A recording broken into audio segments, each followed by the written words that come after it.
Hi folks, I'd like to read you a line from Shobo Genzo that I like a lot. Here we go. Earning a living and doing productive work are originally nothing other than free giving.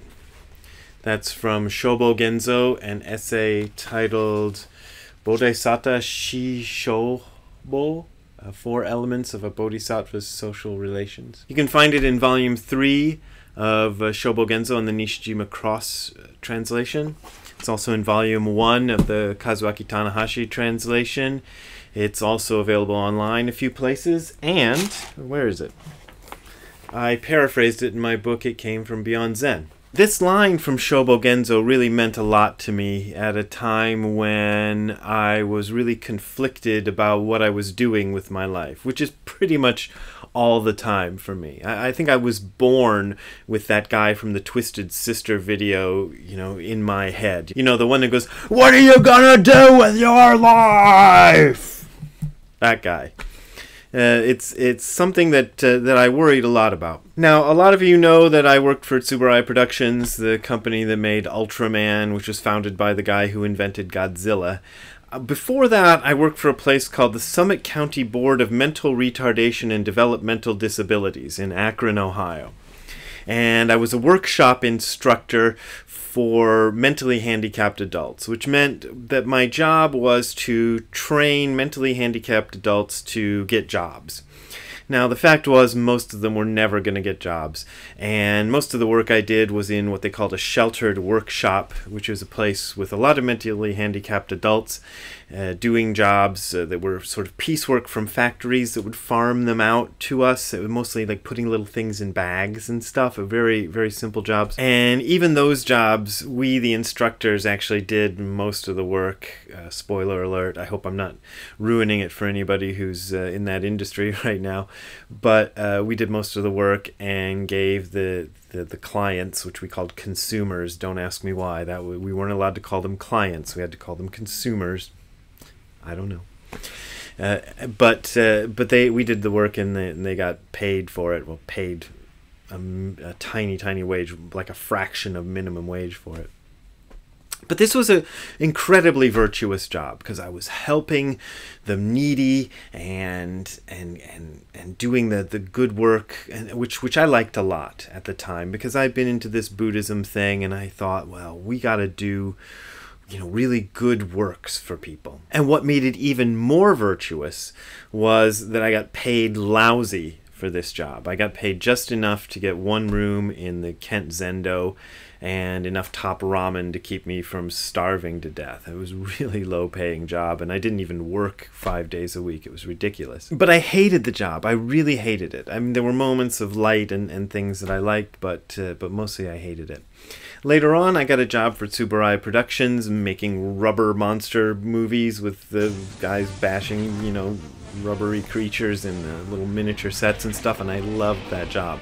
But it was a total conflict for me because I'm like, I went from doing this great, good work, that's absolutely anybody's book would put it right on the, top virtuous jobs you could possibly do in life, to doing the lousiest thing in the world, which I loved and I also got paid for. But it had nothing to do with helping the poor and downtrodden or anything, so I was terribly conflicted with this thing. And then I came across this line from Shobo Genzo, which really kind of blew my mind. The essay that the line comes in is concerned with various things, but one of the main things is the concept of dana or fusei, which is a Sanskrit word and a Japanese word that are often translated as generosity, almsgiving, charity. You've probably heard the word dana if you've ever been to a Buddhist center in America or probably Europe too, because they use that for what you put in the donation basket. They call it dana. The money you put in there is called dana. So it's roughly analogous to the word donation in English. I'm not sure if there's a connection to the two words since they sound alike, but you can think of it that way. But Dogen takes this concept of dana and blows it way up. According to my little dictionary, on my little online dictionary, generosity is showing a readiness to give more of something, such as money or time, than is strictly necessary or expected. But a lot of what Dogen cites as fusei or dana or free giving is stuff that you just kind of ordinarily take for granted. For example, he says we give ourselves to ourselves. And then he has this weird line in which he says, leave flowers to the wind and birds to time, which is just a fancy way of saying let things be as they are. And that is an example of free giving. He says, know that to give to yourself is a part of free giving. To give to your family is also giving. Even when you give a particle of dust, you should rejoice in your own act because you authentically transmit the merit of all Buddhas and begin to practice the art of a bodhisattva. So that's a pretty wide definition of giving. Now, the other day, I was on Twitter, which is something I should definitely not do, and I saw a tweet by Joan Halifax Roshi of Upaya Zen Center. And the tweet was a segment from one of her books, I think, and it said, the gift of life that I call wise hope is rooted in our vows and is what Master Dogen means when he admonishes us to give life to life, even if it is one dying person at a time, one refugee at a time, one prisoner at a time, one life at a time, one ecosystem at a time. But then I wonder why it has to be a dying person, a refugee, a prisoner, an ecosystem. These things are, of course, really good to give. It's great to give things to the needy, to the homeless, to the poor. Nothing wrong with that. I encourage you to do that. Really, seriously, go out and if you have a chance, give to those people because they really need it and they're having a hard time and they're struggling. And so is our world and our ecosystem. Great. But the problem with the way Joan Halifax phrases it, and the way a lot of people in American Buddhism these days phrase that kind of thing, or put that kind of idea out there, is it makes a special category out of giving. So giving is when you give to prisoners, to refugees, to the ecosystem, when you throw your whole life into it. It's a very sort of Christian idea. In the book of Acts, in the New Testament, chapter 5, verses 1 through 11, there's a funny little story that I just ran across recently. It's about this guy called Ananias, and he sells all his stuff and gives the money, gives a huge donation to the church. But then God strikes him dead because he saved a little bit for himself. And then God even strikes his wife dead for the sin of not giving absolutely everything to the church.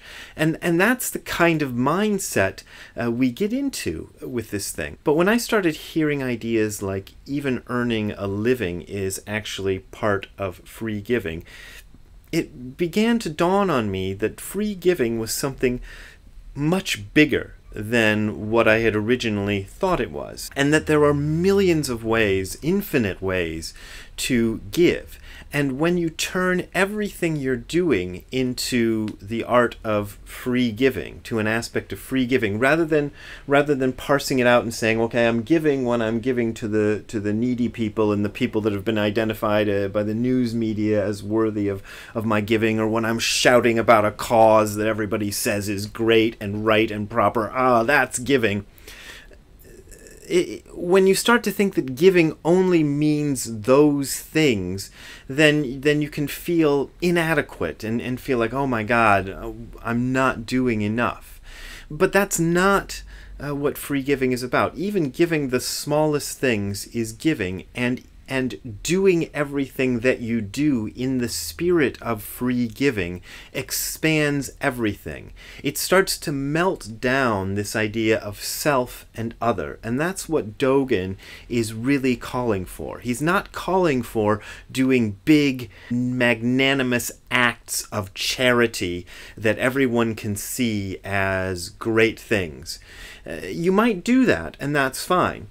But he's also saying do everything that you do as an act of charity, even when you're working for a living, even when you're sitting there typing the numbers that your boss has told you to type. You do that as an act of free giving, and it changes everything. This has really been helpful in my life, and so there you go. I offer it to you for whatever it's worth.